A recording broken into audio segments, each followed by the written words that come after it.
Hello viewers and welcome to my blog for the Italian Grand Prix then, Monza. It's always one of those Grand Prix, those historical ones like Spa, that always has so much passion and enthusiasm to it. And of course Ferrari, the home of Ferrari, the Tifosi and everything else. It's always one I personally look forward to and enjoy driving as well, but certainly not one for everybody. This weekend of course we saw Sebastian Vettel in qualifying looking strong all through practice sessions, strong in qualifying and delivering. We saw Lewis Hamilton unfortunately struggling in his qualifying down unfortunately around 12th place, and that really just sort of spoiled the race for him. Of course the Lotuses haven't really been performing in qualifying, often letting Kimi down, having to battle back during the races.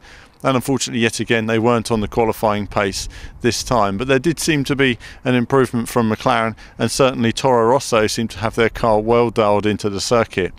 Onto the race then, of course Sebastian Vettel pulling away, locking his brakes into the first corner, damaging his tyres slightly, but that wasn't anything to stop him just simply pulling away from everyone else. And from then on for him, it was very much a case of a time trial session, managing the car, managing the tyres and everything else from there.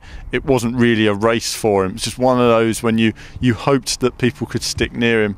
Alonso getting past Mark Webber was critical, and of course then his teammate pulling over for him.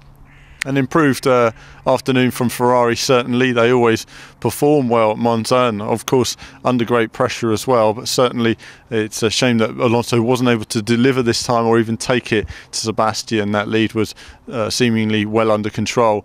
A lot of battling from Lewis Hamilton and Kimi Raikkonen damaging his nose in the first corner, and of course Lewis Hamilton getting a slow puncher, and from there it was always going to be an uphill struggle for him fighting his way through the field. But it was interesting seeing the battling there, certainly added something more to the racing action. Paul di Resta unlucky on that first lap to smack into his wheel connecting with Romain Grosjean, and of course Jenson Button battling hard for that hard fought 1 point in the end. So but overall obviously a win to Sebastian Vettel. Alonso second place, looking good for him, and of course Mark Webber managing third. We would have liked to have seen him on the top step of the podium, but unfortunately this time it wasn't to be. But now I'm going to bring in another Formula One driver and have a chat with him about the race, as well as the GT Academy that's taking place this week. I'm at Silverstone Racetrack, of course, that's why there's a slight delay on this video this week, and we'll chat to Johnny and find out a bit of his thoughts on the race besides what he's been doing this week at GT Academy.